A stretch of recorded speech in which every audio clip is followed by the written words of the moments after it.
They say that when you lose someone you love, you lose a part of yourself. For me, when I lost David, it felt like I had lost my entire world, the very axis on which my life had spun for 40 years.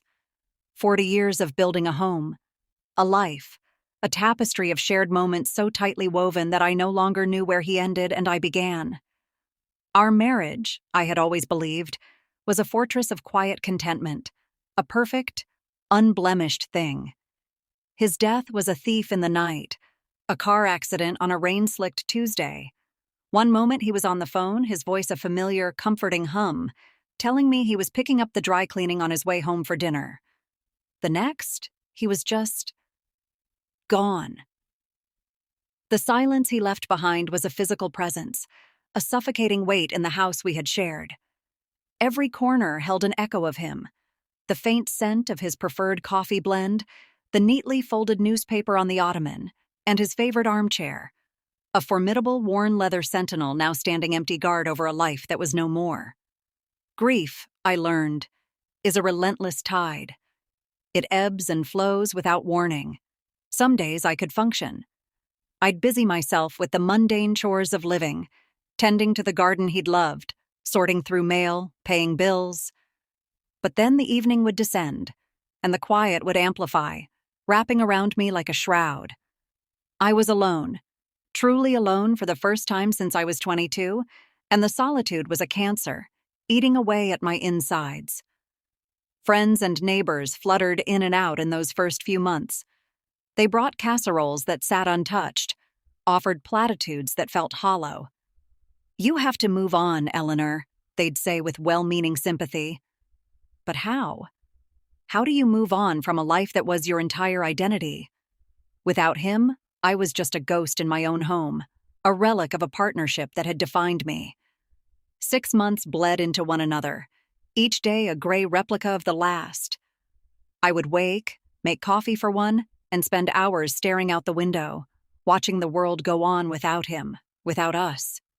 It was on one such afternoon that my neighbor Martha, a kind woman with perpetually worried eyes, came over. She held a brightly colored flyer in her hand. "Eleanor," she began, her voice gentle, "I know it's hard. I know you're hurting. But you need a companion, something to care for. Look, the county animal shelter is having an adoption drive this weekend." My refusal was instant and sharp. "No, Martha, absolutely not. I can barely take care of myself. How could I possibly manage an animal?" The truth was more complicated. David had never been an animal person. He'd called them messy, a nuisance. Early in our marriage, I had timidly expressed a desire for a kitten, a small, warm thing to curl up with. He had shut down the idea with a firm but gentle finality. "Our home is perfect as it is, Ellie. Let's not complicate it." I had acquiesced, as I always did, burying my small wish for the sake of his comfort. Now the idea of bringing an animal into his house felt like a betrayal, a violation of the sacred space we had built. But Martha persisted, her gaze unwavering. "Just go and look. You don't have to get one. Just look. You never know, a little bit of life might be exactly what this quiet house needs." Her concern was a tangible thing, and I found I couldn't refuse it. So the next day, I found myself sitting in my car in the parking lot of the county shelter. A cacophony of barks and meows spilled from the building, a symphony of loneliness and hope. Taking a deep, shuddering breath, I forced myself out of the car and walked inside. The air inside was thick with a sort of desperate energy. Cages lined the walls, filled with countless pairs of eyes that watched me pass, each one a silent plea for a home, for a second chance. There were fluffy, tumbling puppies and regal, aloof cats, but none of them sparked anything within me. I felt nothing but a profound, overwhelming sadness for them and for myself. I was about to turn and leave, my duty to Martha fulfilled, when my eyes fell on the very last enclosure tucked away in a quiet corner. He wasn't a special breed, just a medium-sized mutt with a scruffy brindle coat. He was older. I could see the silver dusting his muzzle and the calm, settled way he held himself. Unlike the others, he wasn't barking or jumping. He was simply sitting, watching the world with an unnerving stillness. But it was his eyes that stopped me. They were a deep, intelligent amber, and they held a weary, ancient wisdom. They seemed familiar. As I approached, he tilted his head slightly, a gesture so achingly reminiscent of the way David would when he was deep in thought that it sent a jolt through me. My feet moved of their own accord, drawing me closer to his cage. I rested my hand on the cool metal bars. He rose slowly, walked over, and instead of sniffing my hand as a dog normally would, he simply pressed his forehead against my palm. A current, warm and electric, passed between us. It was a connection I couldn't explain, a silent understanding that resonated deep in my soul. A shelter worker, a young woman with a kind face, noticed my interest. "He was found as a stray a few weeks ago," she said. "Very calm, very quiet. We call him Buddy." Buddy. The name was so simple, so unassuming. But in that moment, standing in the din of the shelter, it felt like I had found one. On an impulse I didn't understand, I heard myself say the words before I had even fully formed the thought. "I'll take him." Martha was stunned but pleased. The paperwork was a blur, and before I knew it, I was driving home with a dog in the passenger seat for the first time in my life. The house felt different the moment we walked in. The oppressive silence was still there, but it was now punctuated by the soft click-clack of Buddy's nails on the hardwood floor. Having never owned a pet, I was woefully unprepared. I made a makeshift bed for him in the corner of the living room using one of David's old soft wool blankets. Buddy settled in with a quiet grace that was almost unnatural for a dog. He didn't whine or bark. He didn't chew on the furniture or have any accidents. He was a perfect, unobtrusive guest. He simply followed me from room to room, a silent, four-legged shadow. If I was in the kitchen, he would lie by the doorway. If I was in the garden, he would sit patiently on the grass, watching me with those unnervingly intelligent eyes. Then the strange things started to happen. Small at first, easily dismissed as a grieving mind playing tricks on itself. One evening, I was watching an old black-and-white film, a classic noir that had been David's absolute favorite. He knew all the lines by heart. Lost in the movie, I felt the familiar sting of tears welling in my eyes, a wave of grief washing over me. Suddenly, Buddy, who had been asleep in the other room, trotted in and laid his heavy head directly on my lap. He let out a low, soft whine, a sound more human than canine, a sound of pure empathy. He didn't move until my tears had subsided. It was exactly what David would have done. He would have wordlessly rested his hand on my knee.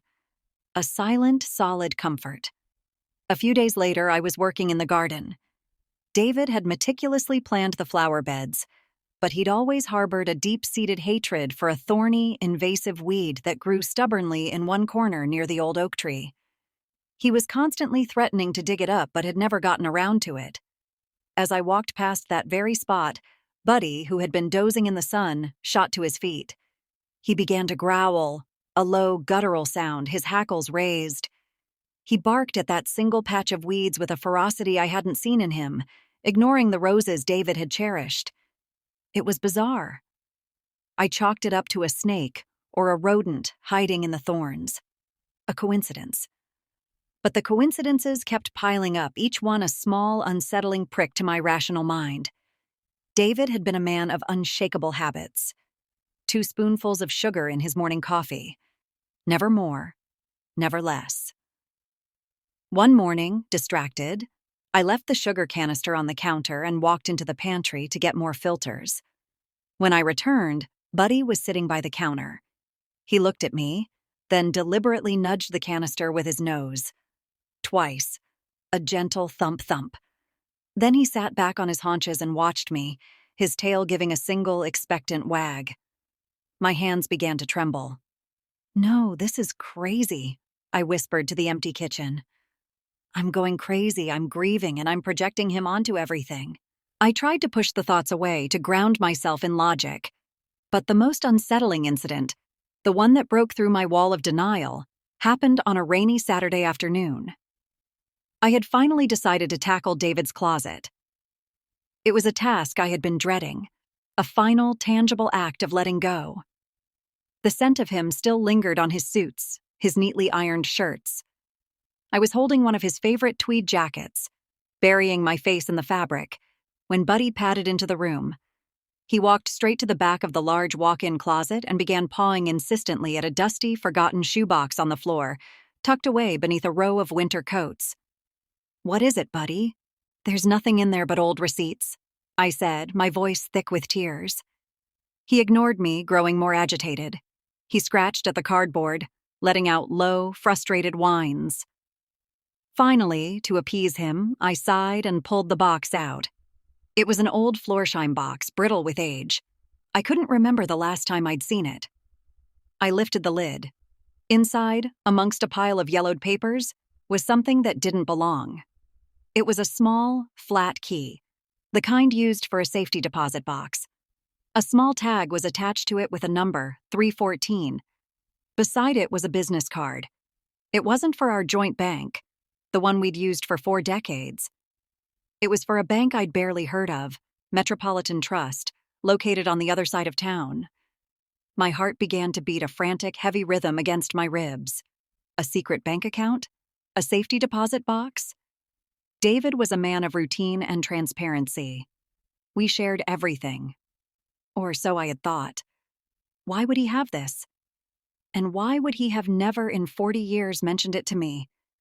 A cold, unfamiliar dread began to seep into my grief. The dread was a living thing inside me. A part of me wanted to put the key back in the box, to bury it in the back of the closet and pretend I had never seen it. It was his private life, after all. But another part of me, the part that had been nudged awake by Buddy's strange insistence, needed to know the truth. The image of the dog, so certain, so determined, wouldn't leave my mind. The next day, armed with David's death certificate, our marriage license, and the mysterious key, I drove to Metropolitan Trust. The bank was imposing, all marble and polished brass, a world away from our friendly neighborhood credit union. My hands trembled as I explained my situation to the bank manager, a stern-looking man named Mr. Abernathy. I tried to push the thoughts away to ground myself in logic, but the most unsettling incident, the one that broke through my wall of denial, happened on a rainy Saturday afternoon. I had finally decided to tackle David's closet. It was a task I had been dreading, a final, tangible act of letting go. The scent of him still lingered on his suits, his neatly ironed shirts. I was holding one of his favorite tweed jackets, burying my face in the fabric, when Buddy padded into the room. He walked straight to the back of the large walk-in closet and began pawing insistently at a dusty, forgotten shoebox on the floor, tucked away beneath a row of winter coats. "What is it, Buddy?" "There's nothing in there but old receipts," I said, my voice thick with tears. He ignored me, growing more agitated. He scratched at the cardboard, letting out low, frustrated whines. Finally, to appease him, I sighed and pulled the box out. It was an old Florsheim box, brittle with age. I couldn't remember the last time I'd seen it. I lifted the lid.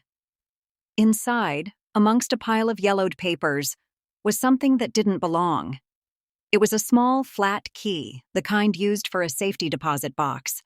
A small tag was attached to it with a number, 314. Beside it was a business card.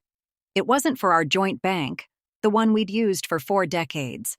It was for a bank I'd barely heard of, Metropolitan Trust, located on the other side of town. My heart began to beat a frantic, heavy rhythm against my ribs. A secret bank account? A safety deposit box? David was a man of routine and transparency. We shared everything. Or so I had thought. Why would he have this? And why would he have never in 40 years mentioned it to me?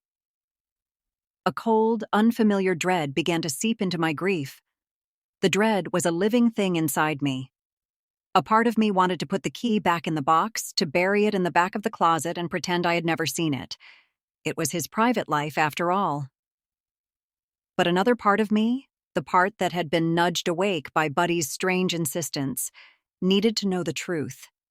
The image of the dog, so certain, so determined, wouldn't leave my mind. The next day, armed with David's death certificate, our marriage license, and the mysterious key, I drove to Metropolitan Trust. The bank was imposing, all marble and polished brass, a world away from our friendly neighborhood credit union. My hands trembled as I explained my situation to the bank manager, a stern-looking man named Mr. Abernathy. He examined the key in my documents with a practiced, impassive eye. After a few minutes of typing on his computer, he looked up at me over the rim of his glasses. "Yes, Mrs. Miller," he said, his tone clinical. "This box is registered to Mr. David Miller. However, you are not listed as a co-owner or a beneficiary." The words hit me like a physical blow. "What? Then who is?" I asked, my voice barely a whisper.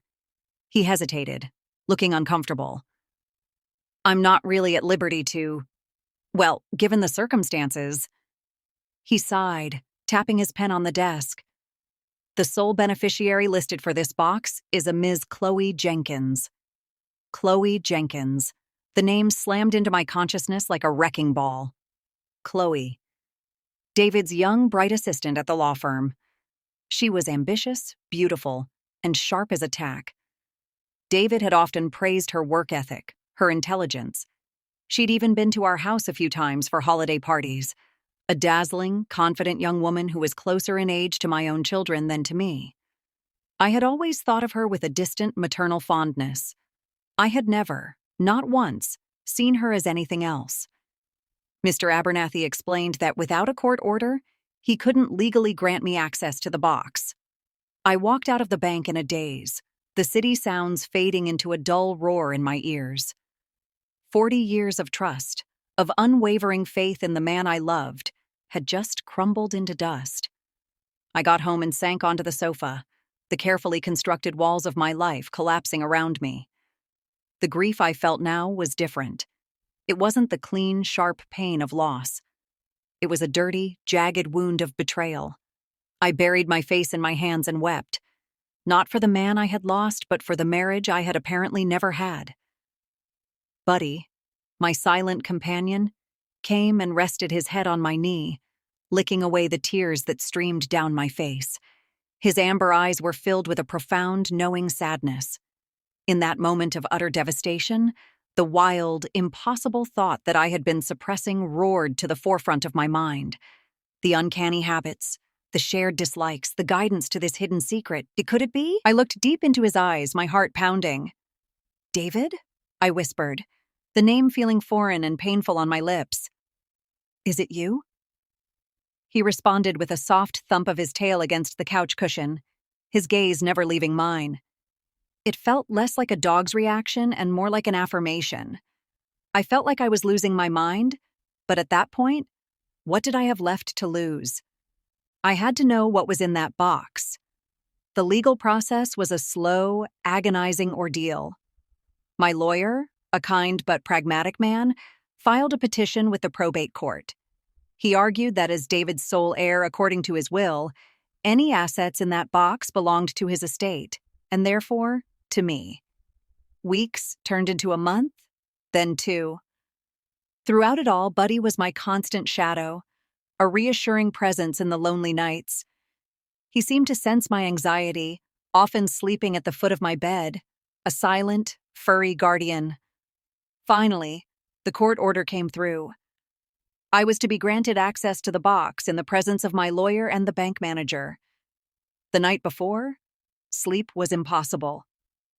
My mind raced with terrible possibilities. What secrets had my husband kept? Who was the man I had shared my life with? The next day at the bank, the air was thick with tension. Mr. Abernathy, looking even more severe than before, used the master key, and then I inserted key 314. The lock clicked open with a sound that seemed to echo through the silent room. He pulled out a long metal box and placed it on the table in front of me. My hands were shaking so violently I could barely function. My lawyer placed a steadying hand on my shoulder. I took a deep breath and lifted the heavy lid. The box was filled with documents. On top was a thick, cream-colored envelope. My name was not on it. In David's familiar, elegant script, it read, "For Chloe." A sharp pain lanced through my chest. The words swam With trembling before my fingers, eyes. I opened it. It was a love Inside letter was a filled letter. with passion and promises, words he hadn't said to me in decades. He spoke of a new life, of escaping a stale, loveless marriage. He called me his responsibility, and Chloe his destiny. Beneath the letter were documents for a condominium in a sleek new high-rise downtown, purchased in his name alone. There were statements for a secret bank account, methodically funded with thousands of dollars siphoned from our joint savings over the past 2 years. And then at the very bottom were the photographs. Dozens of them. David and Chloe on a beach, his arm wrapped around her, both of them laughing. David and Chloe at a winery, clinking glasses. David and Chloe in Paris, a city he had always promised to take me to but never had. In the pictures, he looked younger, happier, more alive than I had seen him in years. My 40-year marriage was a lie. My perfect life was a facade. I had been mourning a man who was actively planning to leave me. The grief turned to a white-hot rage. I don't remember the drive home. The next thing I knew, I was standing in the middle of our living room, the damning evidence spread out on the coffee table. The room, once a sanctuary of happy memories, now felt like a stage set for a tragedy. Every photograph on the mantelpiece, every piece of furniture we'd chosen together, felt like a prop in a long-running deception. I picked up our silver-framed wedding photo. We were so young, so full of hope. A wave of nausea washed over me. With a cry that was more of a guttural roar, I hurled it against the wall. The glass shattered, spraying across the floor like crystallized tears. I wanted to scream, to break everything, to purge the house of his memory, but the sound was trapped in my throat. Just as I felt myself starting to truly unravel, Buddy was there. He nudged my hand, his cold nose a grounding presence in my whirlwind of fury and pain. I collapsed onto the floor, pulling him close, my sobs racking my body. "Why, Buddy?" I choked out, burying my face in his fur. What was wrong with me? Wasn't I enough? He whined softly and licked my face, his eyes filled with an anguish that seemed to mirror my own. It felt less like a dog comforting its owner and more like a shared, unbearable sorrow. The next few days passed in a blur of numb disbelief. I didn't answer the phone. I didn't open the curtains. I was adrift in a sea of betrayal. The man I loved was a stranger, and the life I had cherished was a fraud. Shame burned in my gut. Had everyone known? Had I been the poor, oblivious wife all along? I was on the verge of surrendering to the despair of letting it swallow me whole. But one morning, I woke to find Buddy standing by the door, the leather leash in his mouth, his tail wagging with a quiet but firm insistence. He looked at me, his gaze clear and steady. He wanted to go out. He was telling me that the world, however cruel, was still there. Reluctantly, I took the leash. But instead of heading toward our usual park, he pulled me in a different direction toward the bustling downtown area. He walked with a purpose that was undeniable. "Buddy, where are we going?" I asked, my voice hoarse from disuse. He didn't stop, his pace steady, leading me through unfamiliar streets until we stood before a gleaming glass and steel high-rise, the Ritz Towers. It was the address from the condominium deed. Buddy walked to the grand entrance and began to paw at the glass door. My first instinct was to turn and run. Why was I here? To confront her? To what end? But then I looked down at Buddy. His eyes met mine, and in their amber depths, I saw not a request, but a command. You need to do this. For yourself. A new feeling began to bubble up through the grief and shame. Anger. A cold, hard anger. I took a deep breath, my spine straightening. I walked to the intercom and pressed the button for apartment 1204.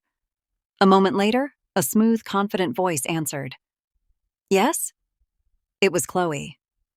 "It's Eleanor Miller," I said, my own voice surprisingly strong. There was a long pause. "We need to talk." And then the buzzer sounded, unlocking the door. As I rode the silent, swift elevator up, I felt a strange calm settle over me. The confrontation was terrifying, but it was necessary. Chloe opened the door. She was dressed in a silk robe, a coffee mug in her hand. She looked surprised but not flustered. There was an unnerving arrogance in her posture. "Oh, Eleanor," she said, her tone dripping with false pity. "I figured you'd show up eventually." The apartment was cold and minimalist, decorated in shades of gray and chrome. It had none of the warmth or history of my home. It felt like a hotel suite. Buddy stayed glued to my side, a low growl rumbling in his chest as he eyed Chloe. "So you found out?" she said, examining her perfectly manicured nails. "Look, I'm sorry it happened this way. David was going to tell you." "Was he?" I shot back, the anger finally finding its voice. "After 40 years, he couldn't find the courage?" She laughed, a short, sharp sound devoid of any real humor. "Please, Eleanor. You knew your marriage was over. You were roommates. David wanted passion. He wanted a life, something you stopped giving him years ago." Her words were designed to wound, and they did. "I gave him my entire life." "And that was your mistake," she said, stepping closer. "He bought this place for us, our future. His death, in a way, it was a kindness to you. Spared you the public humiliation of him leaving you for a younger woman." At that, Buddy barked, a loud, sharp sound that echoed in the sterile apartment. He took a step toward her, his teeth bared. "Get your dog under control," she snapped, taking a step back. I pulled him back by his collar. "He doesn't seem to like you." "The feeling is mutual," she sneered. "Anyway, you should know David was drawing up a new will. He was leaving half of his estate to me, so you'll have to get used to seeing me around." A new will. It was another lie, designed to crush what little fight I had left. My lawyer had confirmed the validity of the original will, which left everything to me. "You're lying," I said, my voice flat. She just smiled a smug, chilling smile. "Am I? My lawyer will be in touch. Now, if you'll excuse me, I have things to do." She held the door open, dismissing me. I walked out, feeling defeated, humiliated, and smaller than I had ever felt in my life. Back home, the weight of Chloe's words pressed down on me. A new will? Could David have been that cruel? Could he have planned to disinherit not only me, but his own children for this woman? The fight drained out of me, replaced by a profound weariness. Maybe it was better to just let it go. To divide the assets, retreat into what was left of my life, and let the ghosts of the past lie. I wandered into David's study, a room I hadn't touched since he died. His books lined the shelves. His pens sat in their holder on the desk. I sank into his large leather chair, the scent of old paper and him surrounding me, and I let the tears come again. Buddy entered the room looking restless. He paced back and forth, his nose to the ground, sniffing intently. He went to the large, built-in bookshelf that covered one wall and stood on his hind legs, pawing at a specific section. "Stop it, Buddy," I said, my voice weak. He ignored me, becoming more frantic. He jumped, trying to reach a high shelf that held David's old, leather-bound law textbooks.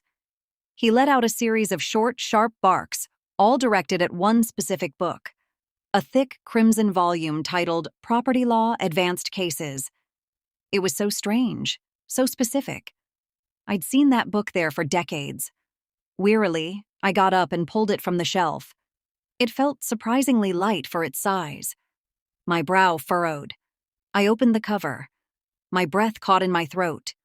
The book was hollow. Nestled inside the carefully carved-out pages was another envelope. This one was different. It was a simple white business envelope, and on the front, in David's unmistakable hand, were 2 words. "For Eleanor." My heart hammered against my ribs as I tore it open.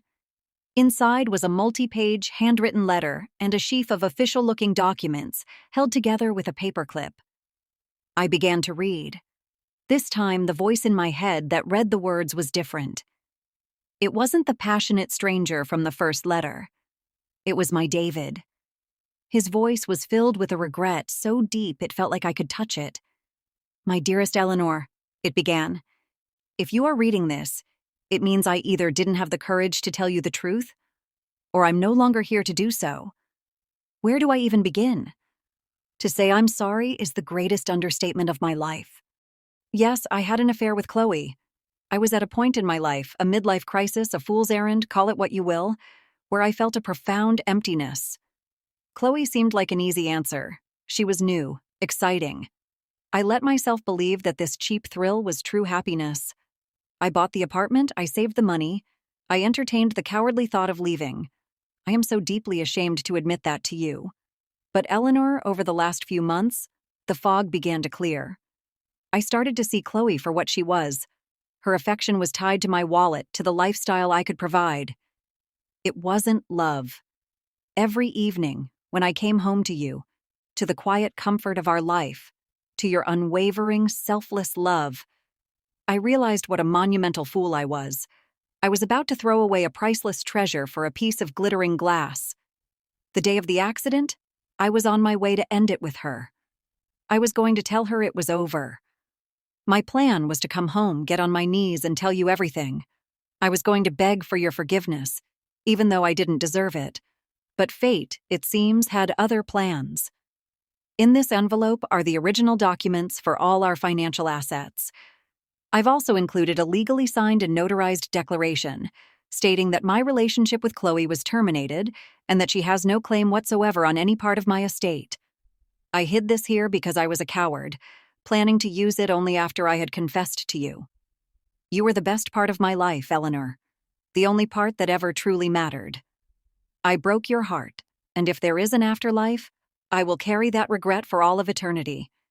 Please try to find it in your heart to forgive me. All my love always, David. The letter fell from my hands. The tears that came now were not of anger or betrayal, but of a heartbreaking, complicated relief. I looked at Buddy, who sat at my feet, watching me with those deep, knowing eyes. He thumped his tail, just once. All the coincidences, all the strange behaviors, they clicked into place like the tumblers of a lock. It wasn't madness. It was a message. You came back, I whispered, my voice choked with emotion. You came back to tell me the truth. You came back to protect me. I wrapped my arms around his neck, and he licked my face, his warm, rough tongue a comfort against my skin. In that moment, all doubt vanished. My husband had come back as my dog. The next morning, I walked into my lawyer's office, a different woman.